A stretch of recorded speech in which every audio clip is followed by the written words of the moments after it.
That bird is trying to say something to me right now. And I'm wondering what it is. It's loud.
I need to get a tripod. Sorry. Working on it.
Need better equipment. Duly noted.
this all the way, but it's another really nice one. It's called the kalimba, and it's finger piano, kind of, that's what they call it. And the concept is pretty much the same as the drum. It's like how it's spaced out here, middle C, it goes up here, same here, middle C, so that's like your keys. And it taught me actually how to play the drum better, because I realized that two opposites, meaning you get one on one side, one on the other, but when played together,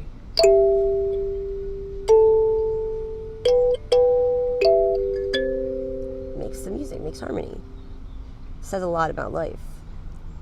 When you accept the both sides of yourself and work with it, not against it, you can create the melody of your life.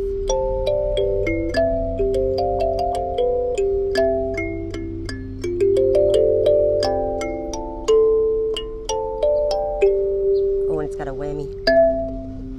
Oh, this probably has to be somewhere else.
A lot of fun. Says it, I read about it, the instrument was made in Africa, and it was supposed to be like, it was used for summoning the rain. So if there was like a dry spell, they would use that to summon the rain. I like that. It's like, no matter how far back you go in like ancient civilizations and all that, no matter how disconnected they were, didn't know each other's language, didn't even know other people existed on Earth, yet still they all knew that there was a concept that was important. Energy, music, vibration, frequency, sound. They knew it did something.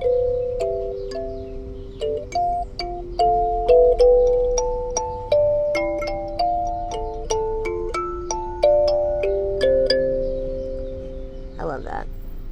Like the Native Americans believe, or I read this about the ancient Native Americans. I wouldn't want to offend anyone if you don't do this anymore.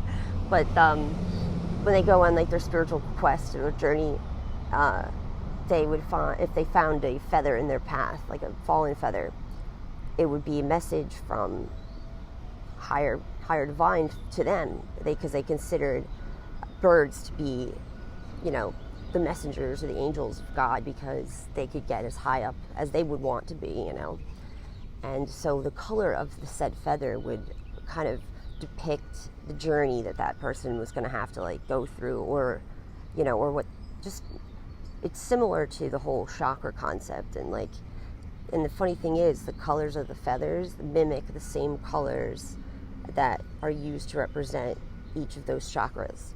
And I think that that is amazing. The two separate sides of the planet, the same, maybe at the same time, but relatively, when coming up and trying to understand what this is, everything. When they came up, they just tried to describe an emotional feeling into something tangible, and they picked the same colorations to explain each part of yourself. That is truly amazing. Shows you connectivity of us all, but can't be connected without sharing this common space, this common domain, understanding it, how to utilize the things that are given to us, because that's what they're here for.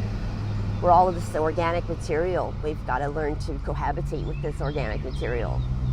You know, not only Earth, but each other. And that is the true way to finding, and it's peace, but not necessarily all one way or the other. You know, when you have duality, you don't just pick the positive, because that's going to outweigh the balance. What we need to find is that middle ground. How do we make that teeter-totter seesaw stay like this without just one person having all the fun? But then again, even when you're up there the whole time, you're not really having fun anymore. You're like, all right, I want to get down. So balance is why, well, balance is everything. Every time I go to do this, at the end, there's a truck backing up. Okay, he stopped.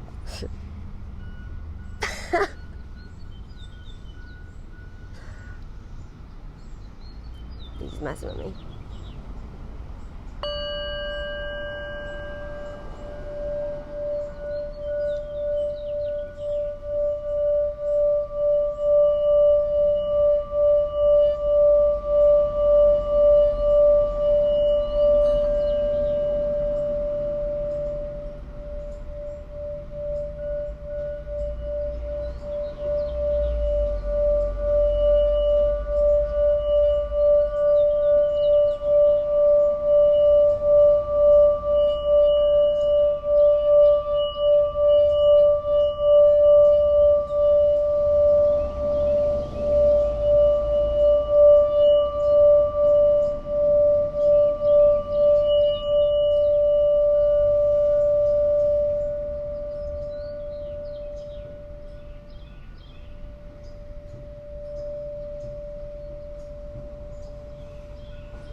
I feel like the birds are even calmer. They're not yelling anymore.